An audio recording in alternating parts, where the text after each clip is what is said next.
Yeah, so we'll start today's session. Very good evening to one and all present here, and I'd like to welcome you all to the pop up course on Ethics and Engineering Practice, Session 2. Let's get started. Considering all of your suggestions, which were given yesterday through the feedback forms, I've gone through them. The suggestions were one is to stick on time, and the second one is to bring more case studies. I have taken all your points into consideration, and let's begin with today's session. So, let us start with defining a profession. I hope my voice is audible and my screen is visible. Can any one of you please confirm that to me? Yeah, thank you. Thanks, Bhavya. All right, Yes, it is audible. thank you. All right. So let's start with defining a profession. So, what is a profession? Well, those occupations that require both advanced study and mastery of knowledge and undertake to promote, ensure, or safeguard some aspect of others' well being. Please take a note of this point.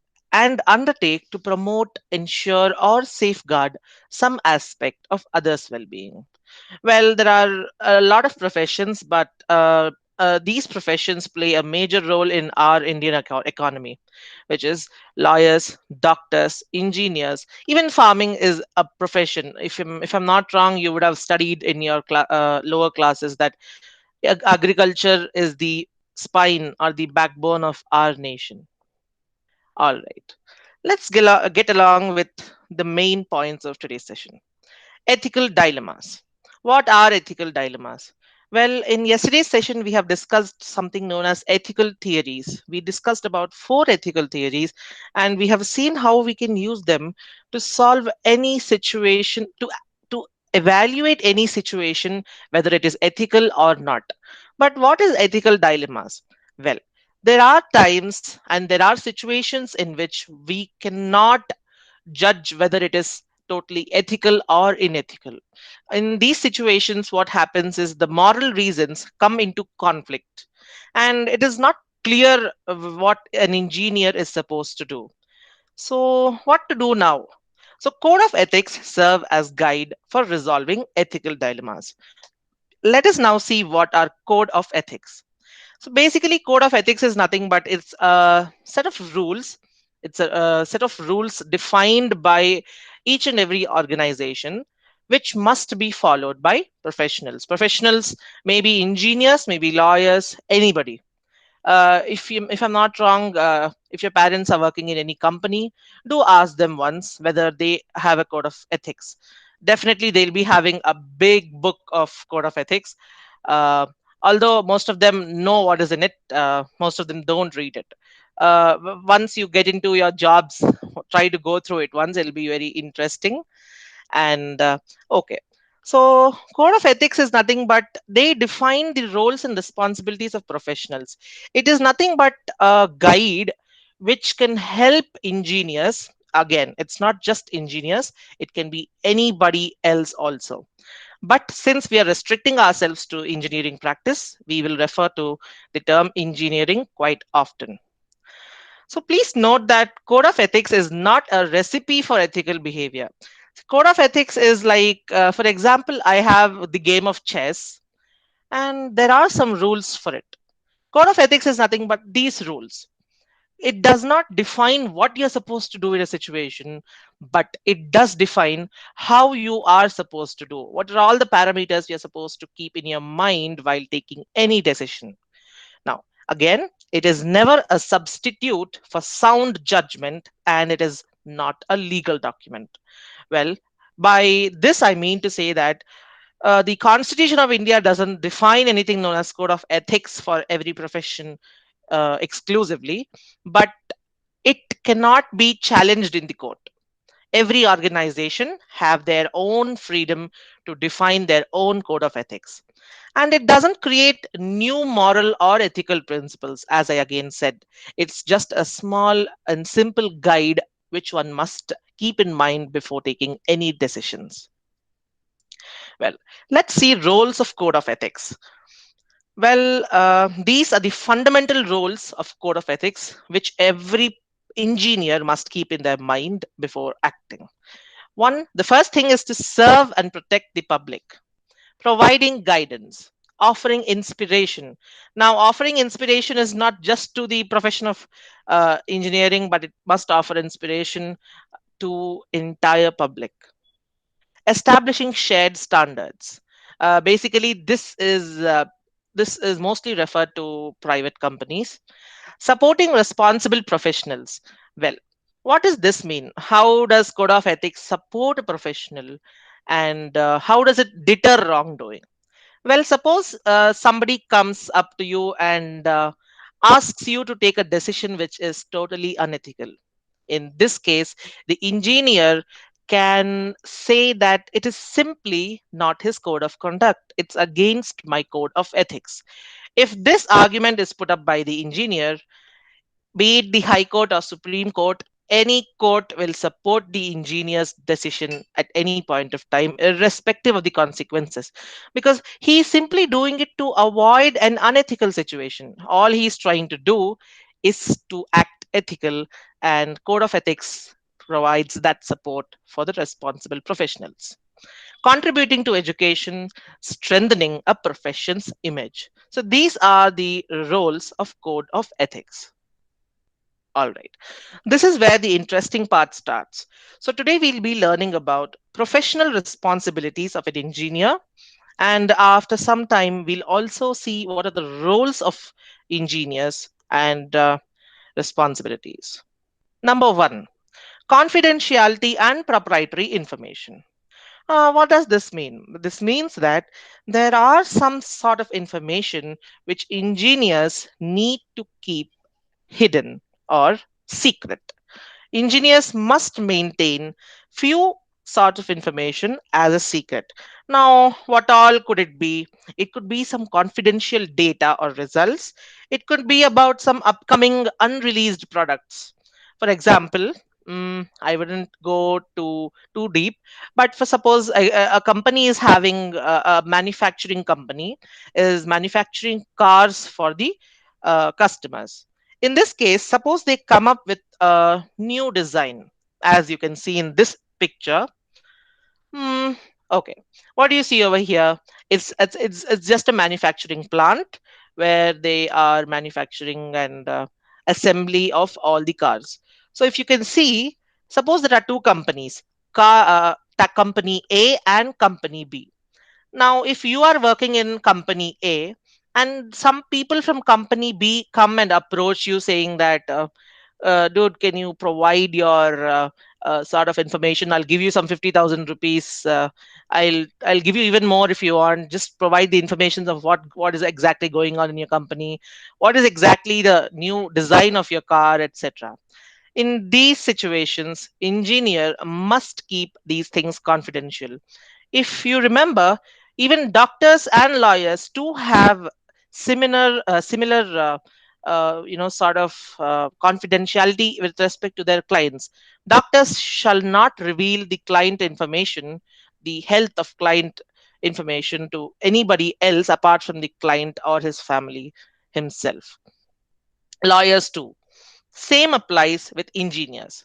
Engineers must only deal with their vendors and must never participate in revealing some sort of information like this to others. So, in order to prevent all these things, engineers today have to sign a non disclosure agreement. Every engineer, be it working in a government or maybe working in a private practice or maybe they are consulting engineers, they must sign a non disclosure agreement today.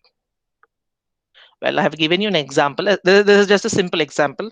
There can be many more types of information. For example, business information regarding the number of employees in the company, the identity of suppliers, the marketing strategy, the production costs, yields, etc.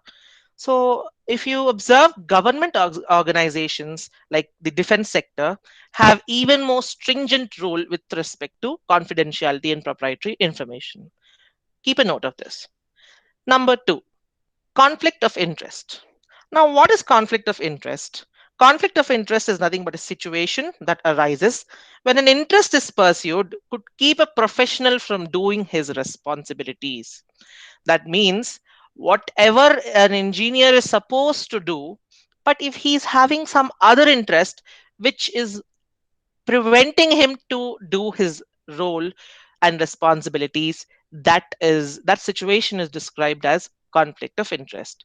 uh, I'll also tell you an unofficial example. For example, take Sri Lanka, the president, the prime minister, the finance minister. This is just for educational purposes only. Again, all of them belong to the same family. They're all relatives. This is ideally not supposed to happen, and it's a clear case of conflict of interest, but still it's happening over there. But yeah, I again cited this for your information only.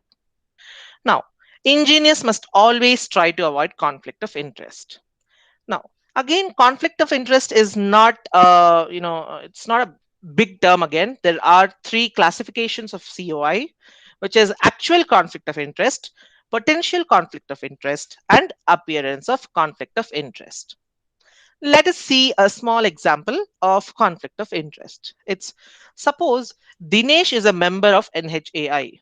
He's maybe a chief engineer working in NHAI, and he is responsible for selecting the best vendor for procuring cement and related materials by inviting private companies for submitting bids. Now, what is this case basically? Dinesh is an engineer working in NHAI, National Highway Authority of India. They're responsible for building and taking care of all the highways and even the gardens surrounding them. So, what is the necessity over here is they are procuring cement and related materials for the construction of roads. For this, they have invited bids from private companies. So, let us see case one. So, case one is what happens if Dinesh, he is a member of NHAI, he is the one who will be selecting the best vendor. Also, he runs a private company of his own having cement production. And if his private company is participating in this bidding process, it is a clear case of COI. This is termed as actual conflict of interest. If I'm not, I hope I'm clear with what is actual conflict of interest. If his own company is in the bidding and he also is the selecting member, so that's an actual conflict of interest. And again, let's see case 2. Suppose Dinesh becomes friends with the cement supplier who can deal with, who is dealing with this bidding. Suppose this Dinesh, he becomes friends with the with some other private company who is also invited for submitting bids. So this is an example of potential conflict of interest. This means that there's a possibility that a conflict of interest may occur at any point of time. Now, the third thing is, it's usually quite common, but I'd like to cite it. It's known as appearance of conflict of interest. That means, suppose the government says to Dinesh, you yourself go and buy this cement and related products. No need for bidding and all these stuff. Why you want to waste your time in bidding, etc.? You buy all these things, and we will only give you the amount of money it takes. So suppose it costs 100 rupees per square foot. What this Dinesh does in the bill, he will make it to 120.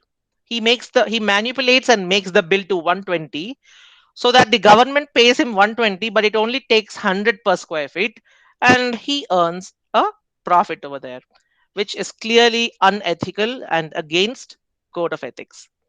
So this is termed as appearance of conflict of interest. Well, the third and most important thing is competitive bidding. What is competitive bidding? It's nothing but a process by which a contracting firm or an external vendor, you can say, a company, selects among the competitive vendors or contractors who have submitted bids for the project. It's nothing but, I have a project. For example, I gotta build a bridge, and for that, I invite some private players so that I make sure that this project gets done on time. But at the same time, I will be evaluating all these vendors and choosing the best vendor possible. But the problem is, engineers are restricted from this competitive bidding. It's highly objectionable if engineer participates in competitive bidding. Now, why is it so? It's because it seems too undignified for a profession of engineering itself, which has the potential to impact so many lives. See, competitive bidding means what they'll basically do is the person with who is bidding with the least amount of money, he or she will get the project. That company will get the project because over here price plays a bigger role, and sort of it's the only determining factor most of the times, and because of which it may lead engineers to cutting corners on design work, and could ultimately undermine engineers duty to protect the safety and welfare of public. Let's see a real life example over here. I want all of you to please focus on this image. This image shows something. So what does this show? This shows a person over there. These are nothing but ventilators. This is a very recent case. So again, the purpose is just to educate you and give a realistic example. What happened over here? So the Bombay High Court slams the center with respect to faulty ventilators, supply of faulty ventilators. Now, Government of India is not the one who makes the ventilators. What it does is it sends out invitations for bidding. All the private partners and companies which are interested in participating in this bidding will volunteer themselves. What happens now? Two things. Cost becomes a major role in these sort of things, and if cost is becoming a major role, the quality is fixed to decrease. Second thing, things were rushed during the COVID time. Just because we do not have time, one must not rush things up and mess things up. As we discussed in the first session, setting unrealistic goals, setting unrealistic timelines, these are all one of the reasons which contribute to the failure of such sort of systems. So see, the center, I don't mean to blame anybody, but the government, what it has done was it invited for bids, but the selection of bids was not done in a proper method. This is a this is a clear case because the ventilators were faulty, and it costed a lot of damage to people. You know, it's a really bad example, but it is essential to speak about it in this case of competitive bidding. So you have probably now understood why engineers must not sit in competitive bidding, and there are other people who are supposed to do so, but cost must not be the only factor. It must be cost along with quality, along with a lot of other things which determine competitive bidding. All right. Now let us go into rights of an engineer. These rights are the most important thing. These rights exist everywhere. The first thing, right to privacy. Engineers do a lot of work. Now, each and every work cannot be stored in, it. For example, a civil engineer, he stores all of his activity in his desk place. Others must not enter his room until unless he or she gives the permission. It's a simple case. Right to privacy. Every engineer has the right to privacy. Next, right to object the company's policies without fear of retribution. What does retribution mean? What if they take me out of my job? Ayo, what if they don't promote me? What if they alienate me? And what if I don't have any growth because of objecting the company's policies? Well, an engineer's final motto, supreme motto, is to serve the public interest at large. It's not the company's interest. Sometimes, if the policies of the company are designed for the benefit of the company, also, engineers must refuse. They must stand against the company because their ultimate goal is to protect and serve for the welfare of the public. Next, right to participate in activities of one's own choice outside of work. Just because an engineer is in a private company or a public a government agency doesn't mean that he cannot do other sort of things. Of course, engineers can do other sort of activities also. They can be doing various other jobs too, but one must make sure that he or she doesn't compromise their own work with respect to the other work, side business. This is very important and very nice right formulated in the Martin and Schinzinger book. It says, right to apply own professional judgment while discharging duties. This is the most important, one of the most important rights of engineers. Simply because, see, for any project, for any material, who should be the final person who decides stuff? It must be the engineer, because engineer is the only person who has both the technical knowledge and skills to evaluate any situation and to know when the product must be released, and he must be given, his a right to apply his own judgment. Who will decide? Will a politician decide when the dam must be constructed? No. If a politician decides everything, then probably you'll be jeopardizing the whole project. No. Engineers must be given the right to apply their own professional conscience and judgment while discharging duties. All right. Right to conscientious refusal. Again, as I said, engineers must refuse to things which are unethical. Unethical may not just be in terms of honesty, etc. But for, as I said, due dates, design quality, if testing is not done, all these things also are very important, which determine the entire project and affect millions of lives. Right of recognition. See, all these works are being done under the supervision of engineers. Engineers work hard a lot. So, who should get the recognition? Engineers themselves. Hence, engineers must be recognized and probably awarded respectively according to how much contribution they have made with respect to their projects. Next, right to right to equal opportunity and to be paid salary.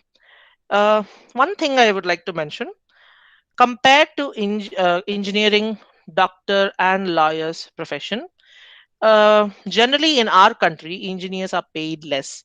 This is just a fact, I am putting it out. But it says that irrespective of, again, the caste, creed, gender, anything, engineers must be given the right to equal opportunity to participate, to grow in any project, and they must be paid salaries. It's mandatory, not just in government agencies, even private.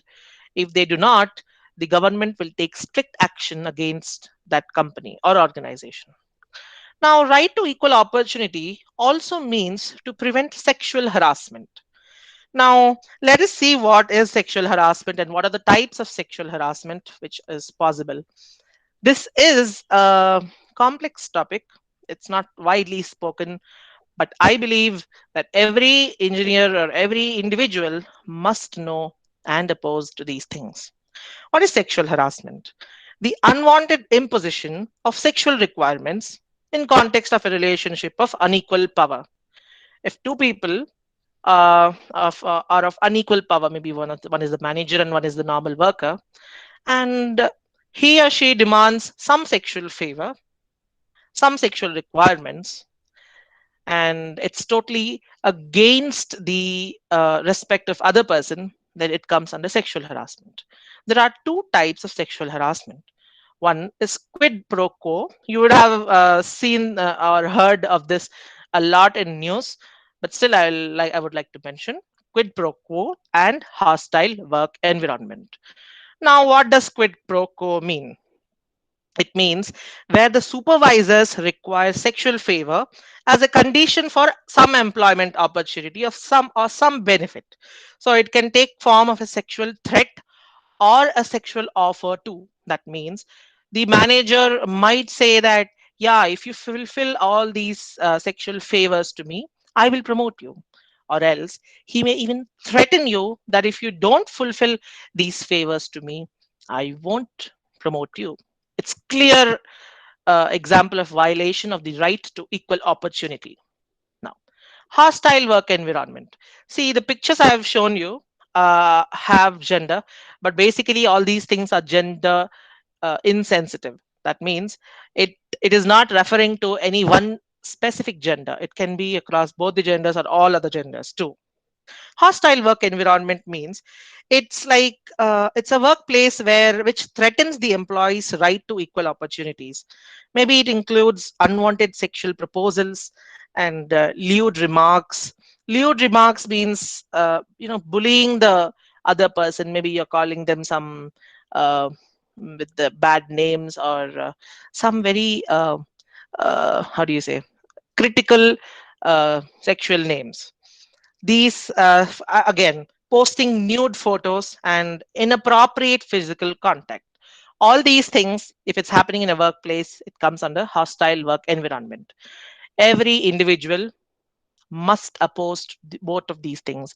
If they see anything is going wrong, they must act against it and stand for the victim.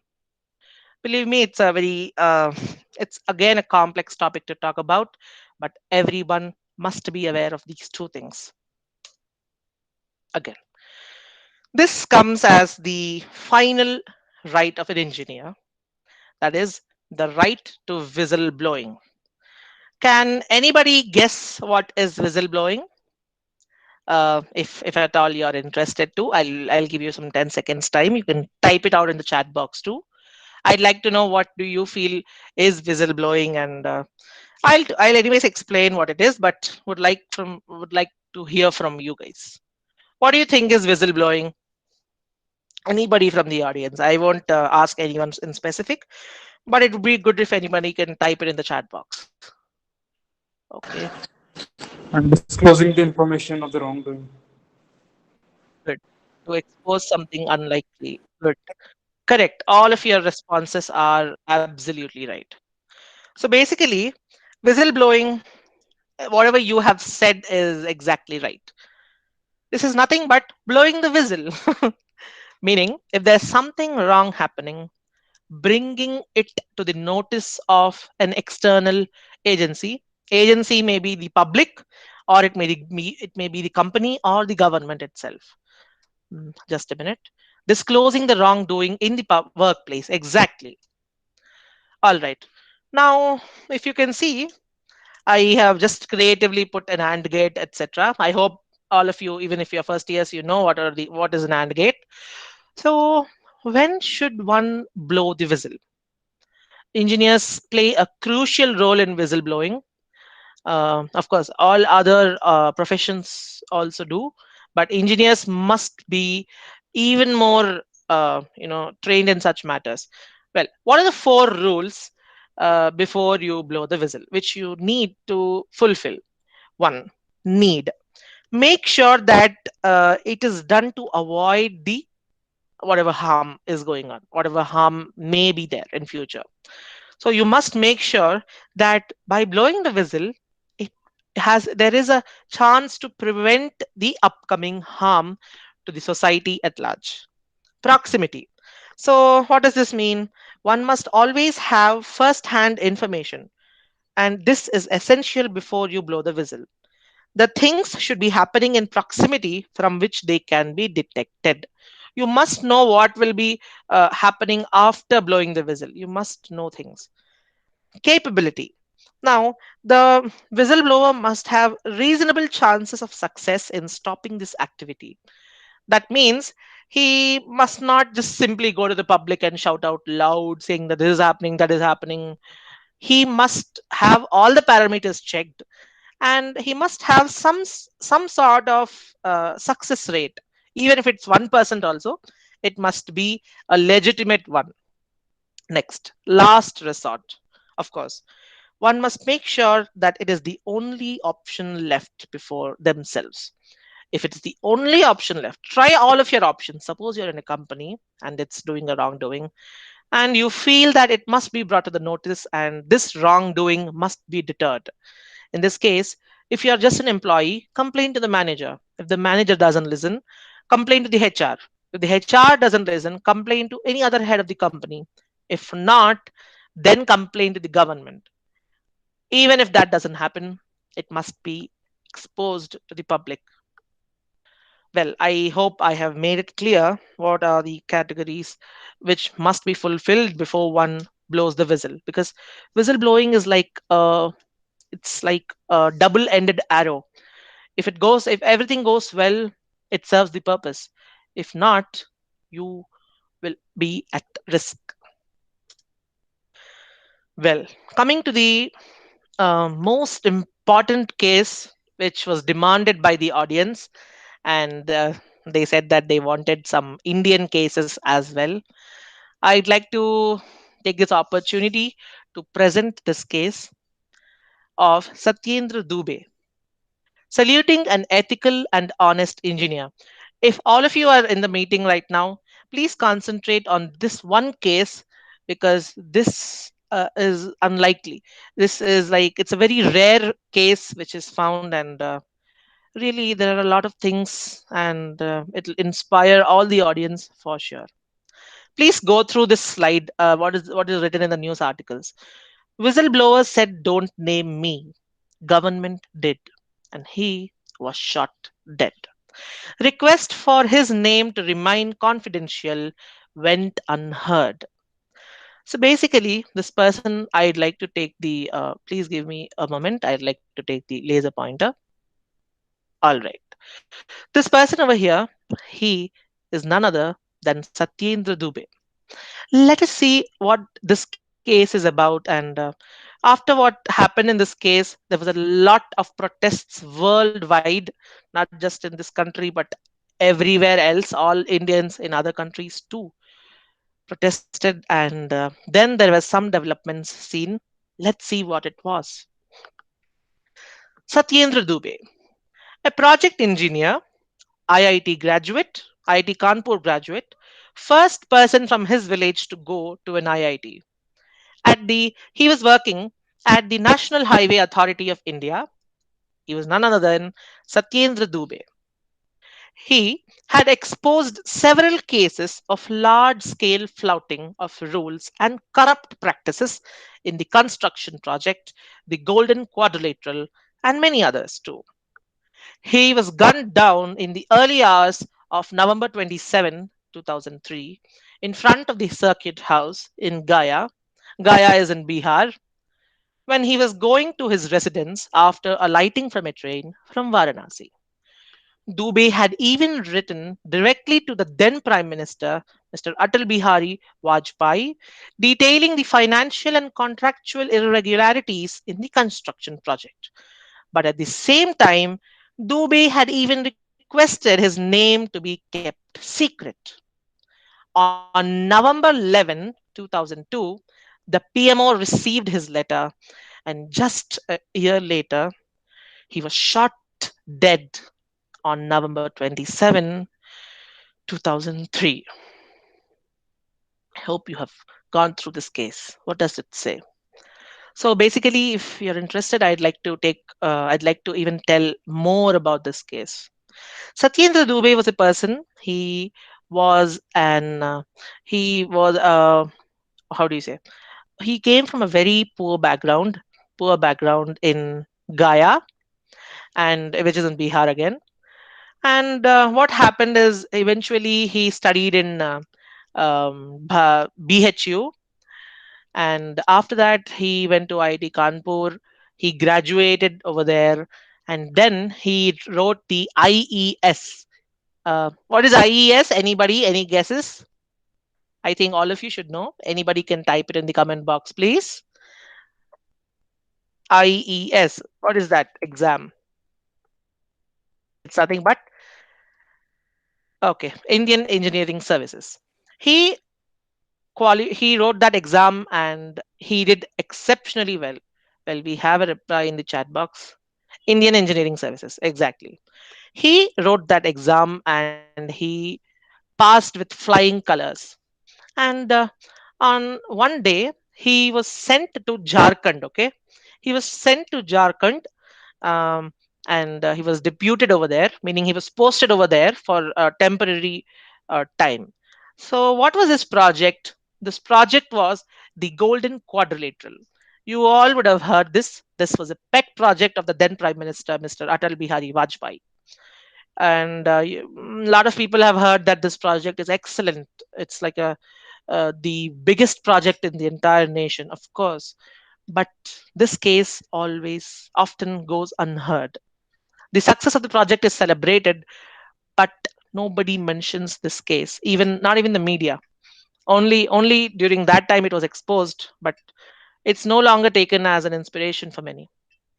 That's why this case is brought to you over here. So what happened is there were a lot of wrongdoings happening at the site. That means at the construction of the project, which is the Golden Quadrilateral, it's nothing but the construction of a road. Okay. So basically, what was happening was the funding which was released from the government was used by these people, not this guy, but the people in the lower level, and they just were corrupt. So what happened is this person, Satyendra Dubey, was the head of that project over there, which is at Jharkhand. What he did was he complained all these wrongdoings first to the head of NHAI.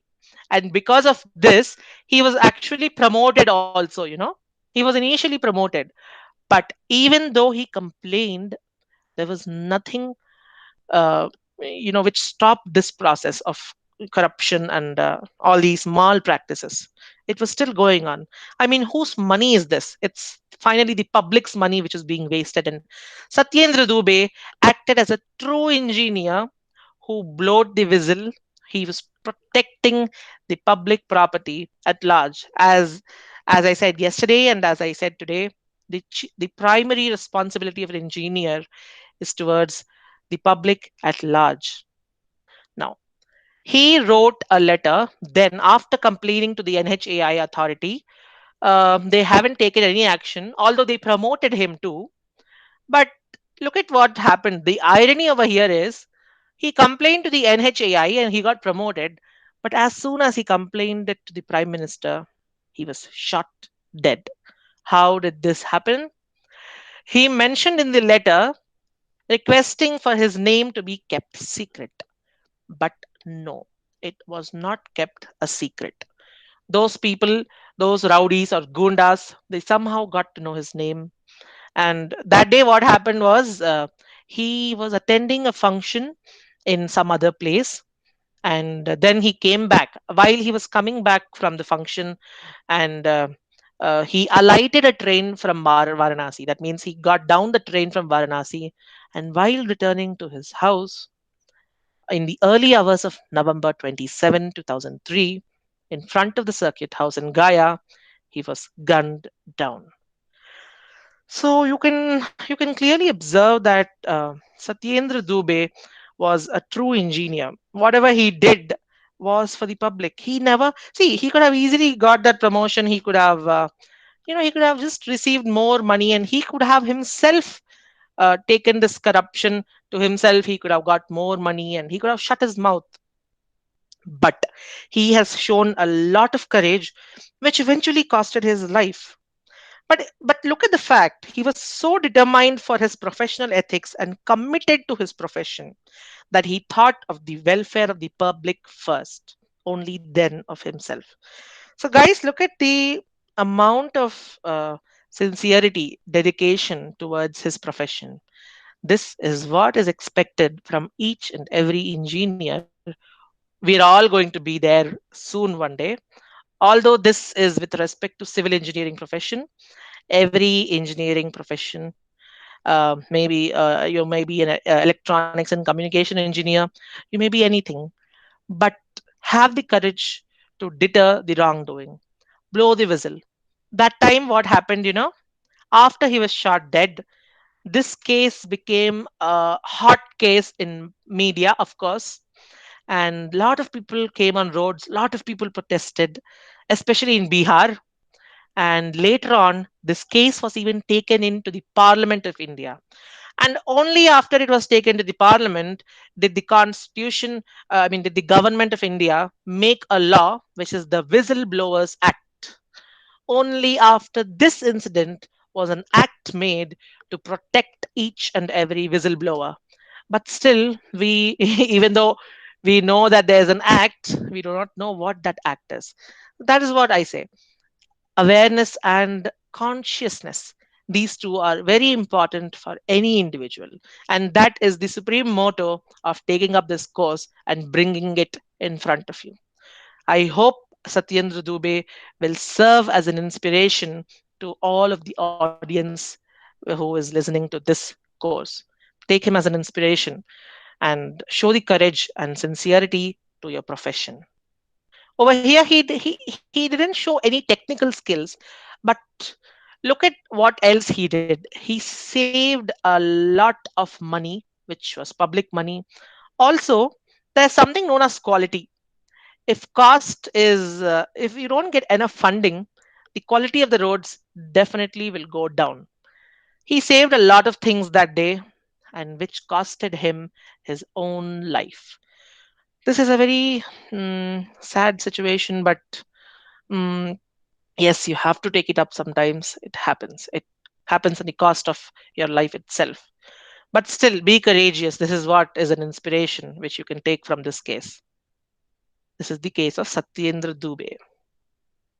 Let's proceed to the next part. Intellectual property. Before this, I have got some comments saying that let's take up Indian cases. Why not? But the truth is, most of the cases in our country go unheard. That's the truth.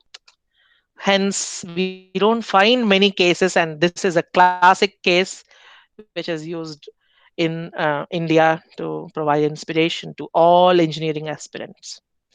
Well, let's now get back to the aspect of intellectual property. What is intellectual property? It is nothing but these are the intangible creations of human intelligence.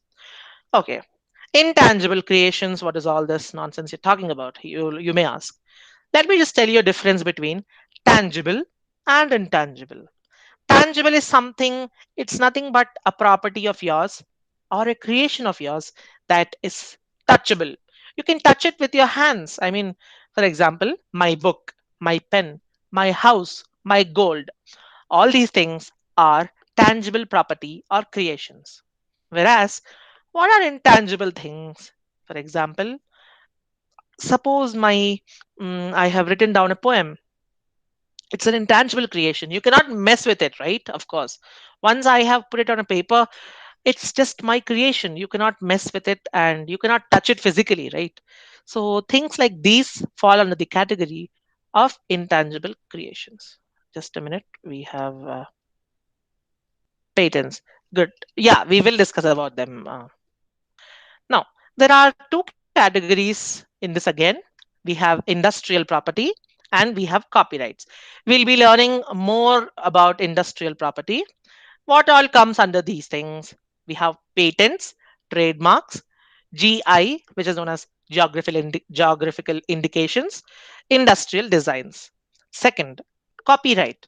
Copyright can be taken by novels, poems, plays, films, music, art, drawing, photography, sculptures, and architectural designs.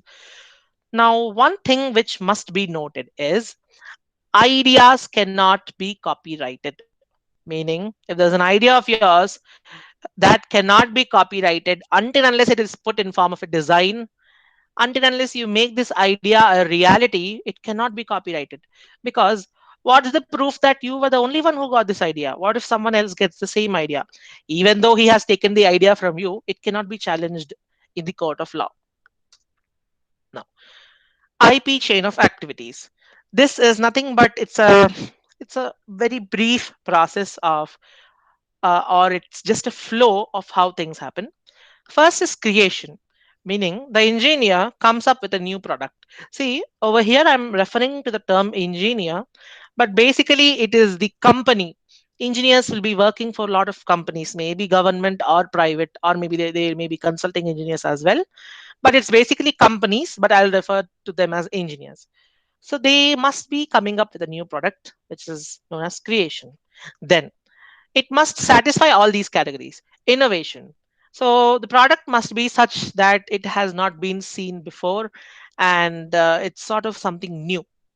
Then commercialization. Read these things carefully: creation, innovation, commercialization. Now, commercialization means, I mean, if you're making a nuclear reactor, how will the public use it for themselves? It's execution and availability for selling. That means the availability for selling, it must satisfy the criteria of these two things. One is you can implement it in the public. Second thing, it must be easily available for selling. You look at your mosquito repellent, for example. um, it's such a small product, it's so easy to buy from the market. So that's what it means. It's execution and availability for selling. Protection. Now these two things, protection and enforcement, is where IEP comes, intellectual property rights come. So protection means registering your product or your design under the law. Enforcement, your product design ideas, anything related to it, cannot be copyrighted or stolen by law. If done so, if anybody does so, they'll have to face the consequences. Now let us see what is a patent. Patent is an exclusive right granted for an innovation or invention of a product or process. It is not only a product. There are a lot of scientists who work on some processes making things better, that provides solution to a problem. Now, it provides patent owners with protection of their inventions. That means, suppose I have made a new product, and I have made it myself. Suppose I'm an engineer and I have made it myself. I can get it registered and I can get the patent rights. And we'll discuss again who will provide the patent rights in the later slides. But I basically will be the patent owner. Nobody can copy or produce my material again and do so. If it is mine, it's only mine. I only can sell it or give rights to somebody else, but nobody can copy my stuff and do it on their behalf. What kind of inventions can be patented? Now it must it must satisfy some other set of rules on this.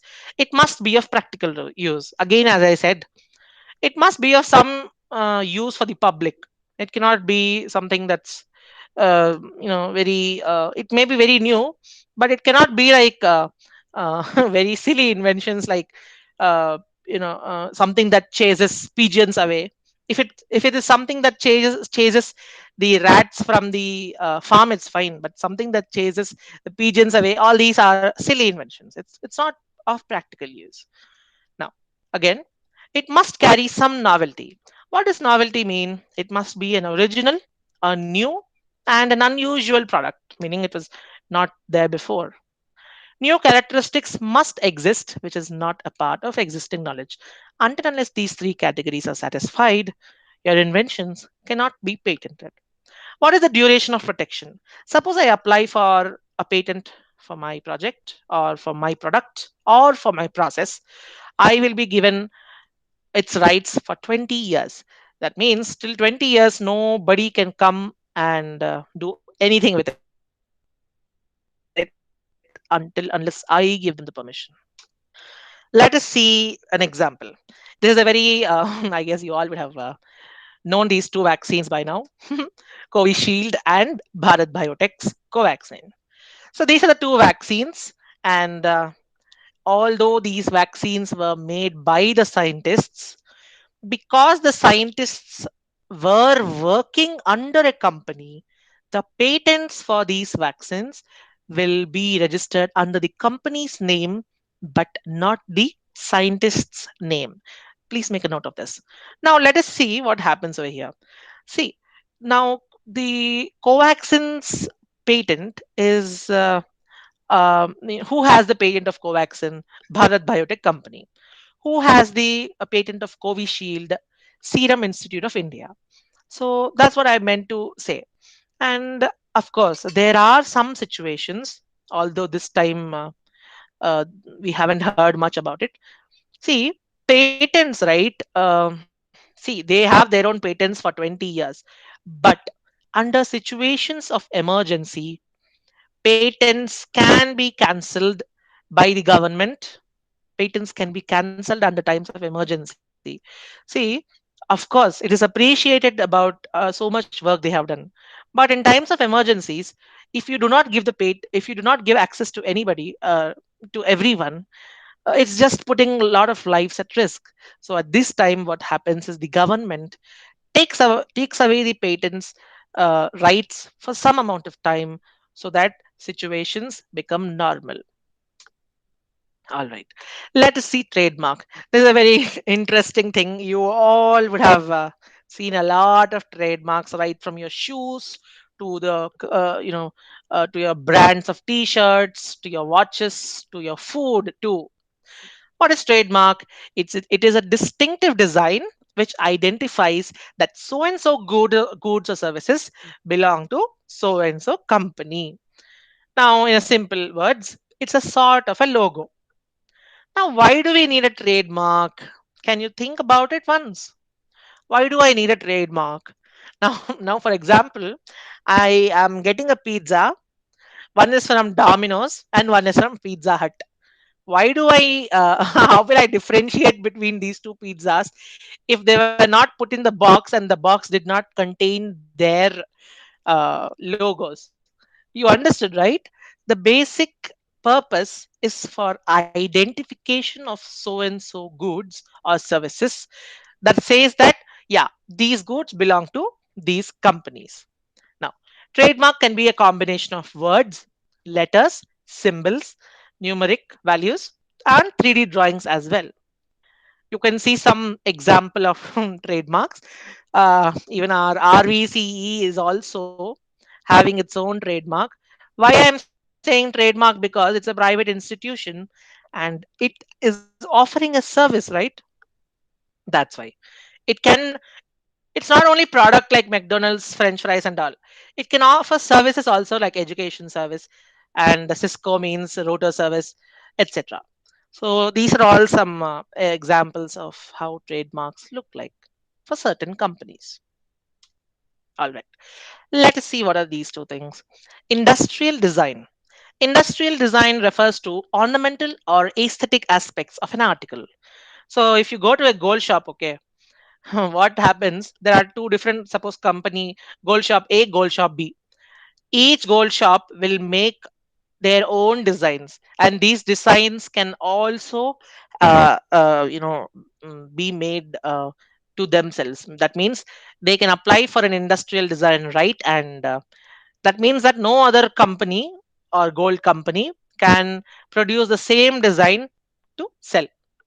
Next, it not only is for gold, okay, it can be for any cars or any other designs also, which carry an aesthetic value or an ornamental value. Next, GI. It's a very interesting topic. So it is used as a sign on goods that denotes the belongingness of the goods or reputation to a particular GI.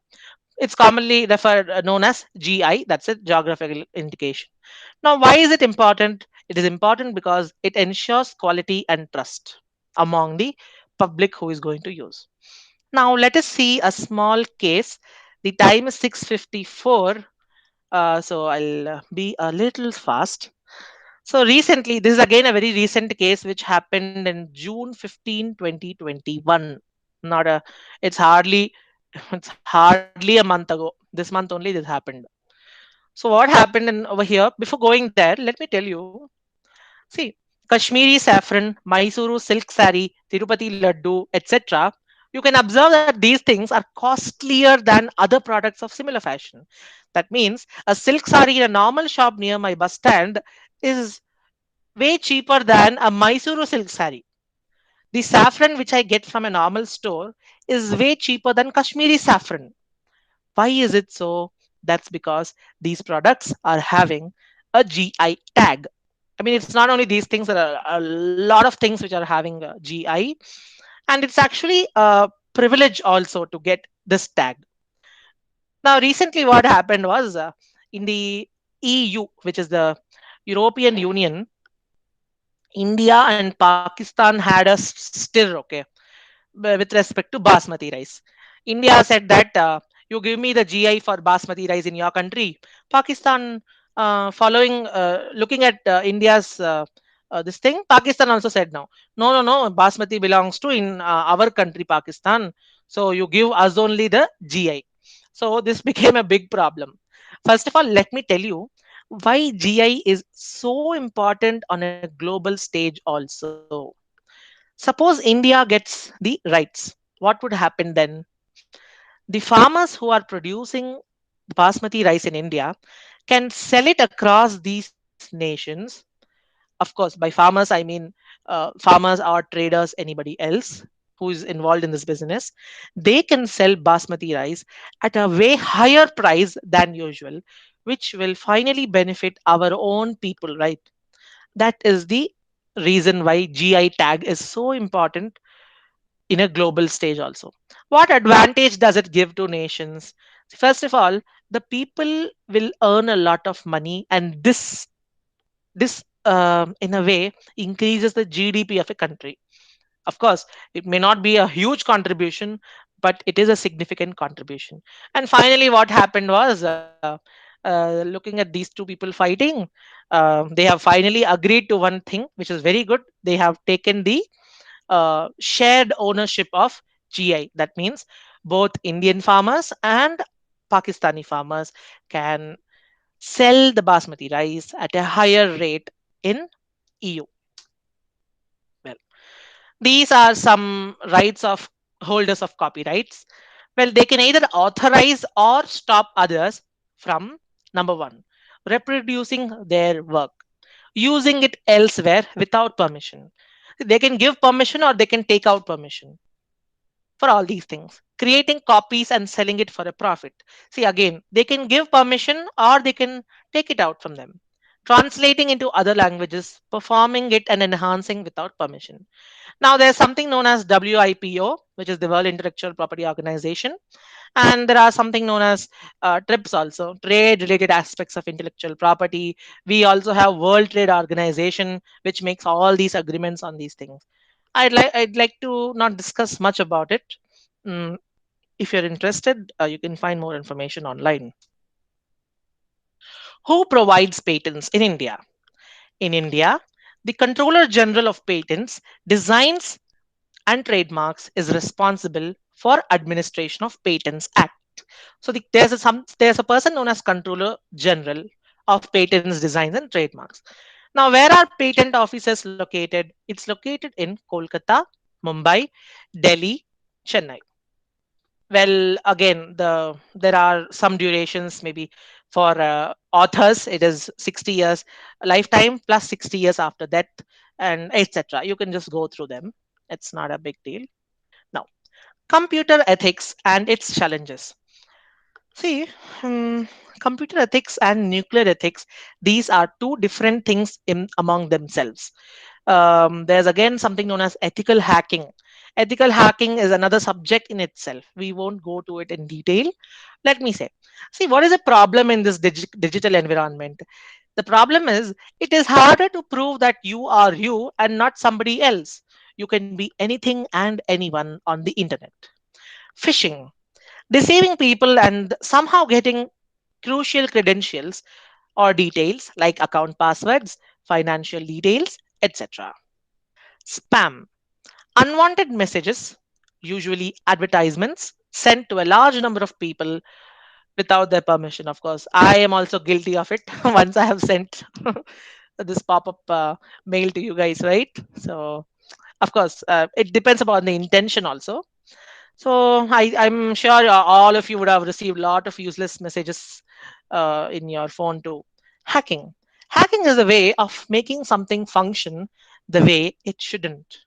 I just have gone through these things briefly.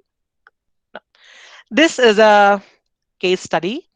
We will discuss this case tomorrow, and this is a very again an interesting case study which we will discuss tomorrow because we are not having time today. We'll do it tomorrow.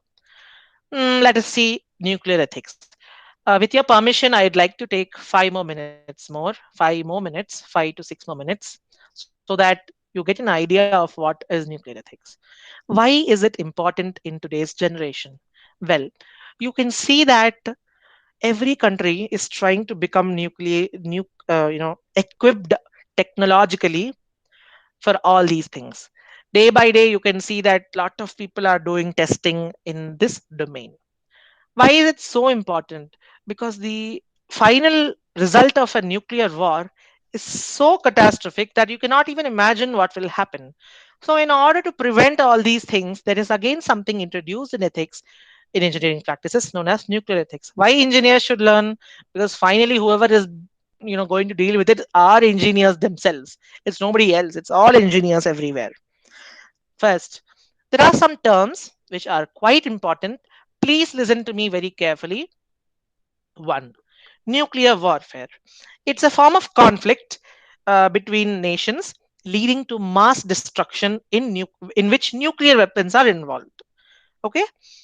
Next, nuclear deterrence. It's a strategy to prevent war. What happens in this?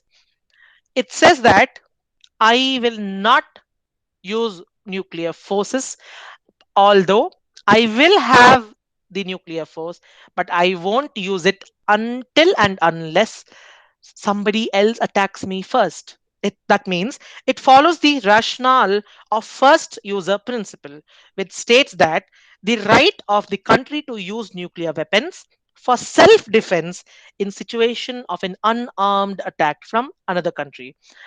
Um, I won't take examples of any nations because again it'll be a big conflict.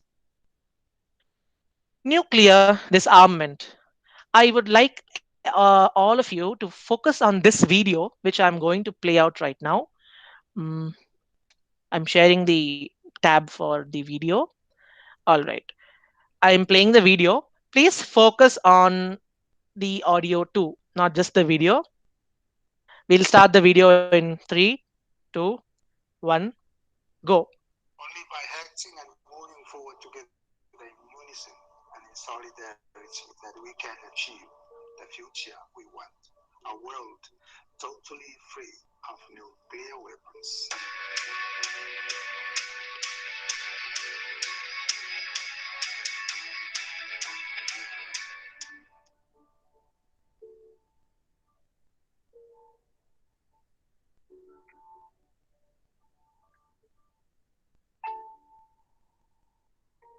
The world must return to a common path towards nuclear disarmament. And states possessing nuclear weapons have a responsibility to lead this endeavor, including by fulfilling their existing disarmament commitments and by taking practical steps to reduce nuclear risk. The only assurance against the use or threat of use of nuclear weapons is through their total elimination. In the Pacific, the testing of nuclear weapons has been a scourge on our region that continues to afflict present generations. The COVID-19 should remind us that protecting humanity cannot be accomplished through nuclear weapons, but through global solidarity. The only guarantee we have that nuclear weapons will never be used is their total elimination. That's it. Here the video ends.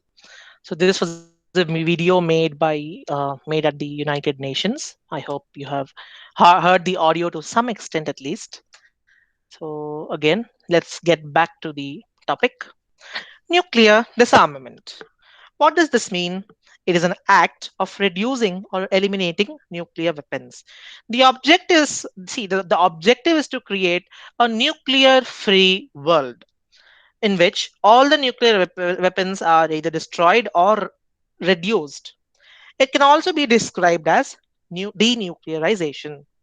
Finally, we have the last term of the day, which is nuclear arms control. What is this? It describes the international restrictions related to development, production, stocking, proliferation, and usage of small arms, conventional weapons, and weapons of mass destruction. It says that Nuclear arm controls, these are nothing but some rules, some regulations made by these agencies like United Nations, which prevent or which sort of regulate the production and the development of nuclear technology. Just a minute. I'll go to the next slide. I think we'll be ending it now. Mm, let's go to the next slide. Okay. Well, environment and engineers. We will cover this topic in the next session. And see, I hope you have realized how important is nuclear ethics, because nuclear ethics is literally the most important thing in today's generation, because every nation wants to be nuclearly equipped. Why is it so? Because it's not like a gun, you can shoot a bullet from here and he'll die. If you use nuclear technology, you can probably cause something which is much harmful. Sitting at your house, you can target some other country itself. You can eliminate the entire human race. That's precisely why everybody is working towards nuclear disarmament and making this world a nuclear free place. On this note, I would like to thank each and every audience for attending this session. And tomorrow will be the last session, and probably the closing session. And I hope you all have enjoyed today's session. You all have learned something, and it has been a means of providing some inspiration to the audience. Thank you for the opportunity for giving me to deliver this lecture. Thank you, everyone. I have sent a feedback form in the chat box. It would be very nice of you if you would fill the feedback form and take up the small quiz questions. Thank you, everyone. And if you are done with it, we can end this session.